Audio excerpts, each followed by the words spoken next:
Nag-iensayo na po para sa susunod nilang laban ang ating tinatawag na national football team, ang ating mga Ascals. Pero may malaking pagbabago po sa koponan. May bago na silang coach. Nakatutok si Chino Trinidad live mula sa Luzon na Makati. Chino, kamusta ang Ascals? Alam mo, kahit na umuulan, kahit na kaya nga Ascals sa tawag sa kanila, hindi ko nila iniinda yan. Sinigurado nila sa unang ensayo nila sa 2011, January 11, 2011, ay kukumpletuhin nila ang kanilang ensayo kahit na umulan na konti. Nagsimula kami kanina, may araw pa, mga bandang 4:30. Ginader ng coaching staff at saka ni Manager Dan Palami ang kanyang kupunan ng Philippine Ascals. Hindi pa kumpleto ito unang araw sapagkat yung iba ay nasa Inglaterra pa, nasa iba't ibang bahagi pa ng mundo. Pero yung mga nandito sa Pilipinas, yung ibang gusto mag-try out, ay binigyan ng pagkakataon. Meron isang major change. At ito ay pinaliwanag ni Manager Dan Palami. Hindi na tayo pumupunta sa competition para lang mag-participate. We are expected to go there and win. And therefore, it has added pressure not just on the players but on management as well. That's why we have to make decisions na kailangan talaga mas malakas na, mas importante na mapaghandaan yung mga future matches natin. Thursday. Alam niyo, marami na akong nasasabi tungkol dito kay Coach Simon McNamee. Napapalitan ng isang Aleman na veterano sa katauhan ni Coach Hans Weiss na darating dito sa Enero 15 para pangunahan na ang pagpapatuloy na pag-iinsayo ng ating Philippine Ascals. Wala namang naging masama kay Coach Simon sapagkat ang laki ng nadala niya para sa ating kupunan. Pero may mga ansang heroes na nais pasalamatan si Mr. Dan Palami sa success ng Ascals. Pero meron kasing pakete na too good to pass on itong yung parang talikuran, itong Philippine Ascals mula sa German Football Federation. Manager have to make these hard decisions. It might not be popular, but may mga rason talaga. For example, itong kay Simon, kailangan natin yung AFC, Asian Football Confederation, nagre-require na ang coach nyo may lisensya. It is so hard to refuse something like that. Parang dati nagtataxi kayo, ngayon binigyan kayo ng chauffeured limousine. Siyempre, why not accept it? I mean, their system has been proven. It's a proven system, and in fact, most of our players grew up from the field foreigners. Most of them grew up under that system, so it will be very easy for the coach and the players to really gel for those players that are coming in. Ang unang laro ng Philippine Ascals sa taon ng 2011 ay magaganap sa Panaad Stadium sa Bacolod. Ito po ay sa Pebrero 9. At yan po ay napakalagang laban at sabi ni Team Manager Dan Palami ay hindi papayag ang Ascals na hindi lang maipapakita ang tunay na bangis nila sa harap ng kanilang mga kababayan. Natatalo na, lalaban pa rin. Everybody's excited to play in front of the Filipinos, and they will be there making sure na you will be proud of us, and mapapakita natin yun. Manager, tapos na ho yung ensayo pero hindi pa rin po nakakaalis. Napakaraming mga fans pa ng Ascals na nandito po live mula dito sa University of Makati. Siya nga pala nagpapasalamat po ang Ascals kay Mayor Junjun Binay sapagkat alam niyo bang ginawa na ang Makati na parang lugar na kung saan makapag-i-ensayo na ng regular ang ating Ascals. So hindi sa wala na silang bahay. Yan po ang ilan sa mga estudyante yung iba galing sa UMAC, yung iba kung sa mga eskwela na nais lang makahalubilo ang Ascals. Now, as a final footnote, hindi pa ho nagdidesisyon ang magkapatid na Phil at James, yung husband, kung sila ay maglalaro sa club team ng Indonesia. Kung ito yung magkakatotoo man daw, hindi po ibig sabihin natatalikuran ng mga young husband sa Philippine Ascals. Nananatili na ang kanilang top priority nila ay ang paglalaro at siguraduhin maging maayos ang paglalaro ng Ascals sa taong 2011 and beyond. Mike? Basta Chino, sino man ang coach, sino man ang player o hindi player, suportado natin ang Philippine Ascals. Maraming salamat, Chino Trinidad. Sa unang pagkakataon mula nang siya'y mahalal, nakadalo na rin sa hearing sa Senado si Senador Antonio Trillanes IV. Nakatutok si Ruz Cabal. Sinimulan ngayong araw ni Senator Antonio Trillanes IV ang kanyang tungkulin bilang miyembro ng Senado sa labas ng kulungan. Kanina dumalo siya sa pagdinig ng Committee on Health kung saan tinalakay ang issue kaugnay sa pagsingil umano ng mga pribadong ospital ng on-the-job fee sa mga nurse. Nagulat pa nga ang chairperson ng komite na si Senator Pia Cayetano. Napatigil siya sa pagsasalita nang dumating si Trillanes. Unang tanong pa lang ni Trillanes, malaman na.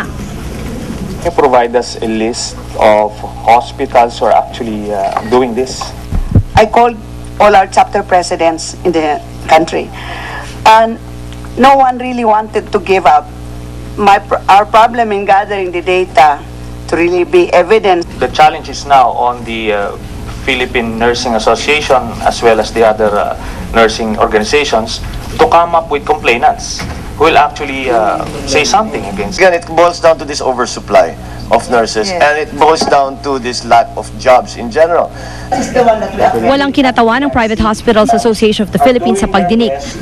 Pero sa liham nila sa komite, tinanggi nilang may mga pribadong ospital na naniningil ng OJT fee. Wala rin naman daw silang natatanggap na reklamong ganito na siya rin posisyon ng Philippine Hospitals Association. Sa 1,700 na ospital, 400 lang kasi ang accredited para magbigay ng training sa mga nurse. Kaya di raw masisisi ang maliliit na ospital na nagbibigay ng training at naniningil ng OJT fee. This leaves a bad taste to the mouth to accuse hospitals in the Philippines of volunteerism for a fee. We will try our best to campaign and persuade our members to not to do this practice. Sa tala ng Philippine Nursing Association, may oversupply na ng registered nurses sa bansa kung saan lumalabas na 160,000 sa kanila ang walang trabaho. Kaya karamihan sa mga nurse na pipilitang magbayad ng OJT para lang magkaroon ng karanasan sa pagtatrabaho sa ospital. Gayunman, hindi kinikilala ang Certificate of Training na binibigay sa mga nurse ng mga ospital lalo na sa ibang bansa ng requirement Certificate of Employment. Una talaga, nung mga volunteer na ito ay libre. And then sinasabi nila na dahil nga gumagamit kayo ng mga serbisyo ng ospital, gumagamit kayo ng facilities ng ospital, therefore you should pay. Matapos ang issue sa mga nurse, tinalakay naman ng panukalang batas kung saan co-author si Trillanes ang pagtatayo ng Philippine Health Research System. Sa Lunes, muling magbubukas ang sesyon ng Kongreso. Unang beses rin ni Trillanes na tutungtong sa plenaryo. Kaya raw bago yan, magpapatutor muna siya sa mga parliamentary procedure. I will be coming in as a student actually. So I'll be observing. I won't pretend that I won't for a fee. No. I was a bit tired actually. It was a very long day. Ruth Cabal, Nakatutok, 24 Oras. Chika Minute! Hindi raw akalain ni Eugene Domingo na makakatambal niya at makakahalikan pa si Richard Gutierrez sa isang pelikula. Kamusta naman kaya ang naging kissing scene nila ni Chard? Makichika kay Lars Santiago. Lagares Eugene Domingo sa dalawang pelikulang sabay niyang ginagawa.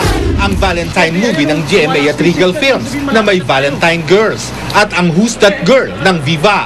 Sa Who's That Girl, ginagampanan niya ang papel ng isang misis na namatay ang mayamang asawa. Biglang may isang babaeng susugod at magwawala dito sa kabaong ng supposedly asawa ko. At napahiyaw ka na? Who's that girl? Walang kapaguran si Eugene kahit pabalik-balik siya sa set ng dalawa niyang pelikula. Enjoy daw siya sa dalawang set dahil parehong masaya. Gusto raw niya talagang mas abalahin ang sarili ngayon sa paggawa ng pelikula. This year, 2011, I really want to make more beautiful films. Sana maipalabas dito at maipalabas din sa international scene. I want to be a shooting star this year. Shooting na shooting. Natutuwa si Eugene sa karakter na ginagampanan niya sa My Valentine Girls bilang isang babaeng nagmumurang kamyas.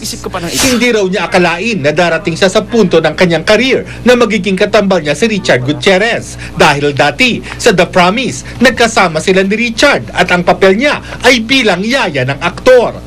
Ngayon, hindi lang sila magkatambal, may kissing scene pa. Noong unang tapang ko pa, sabi ko, oh Richard kissing scene paalam na ako sa'yo, alam mo na. Todo ko ganyan. Sabi niya, talaga? Oo, sige, oo. So, ayun na, game na, kissing scene na. Ay, hindi ko kinaya. Hindi ko kinaya. Siguro mga 2 gabi ako hindi naka-recover. Sabi ni Uge, iba raw pala pag isang Richard Gutierrez ang kakissing scene.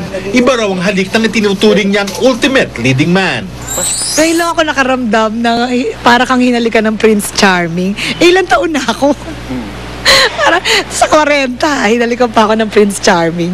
So parang naisip ko talaga, Richard Gutierrez is the ultimate leading man. Lars Santiago, updated sa Showbiz Happening.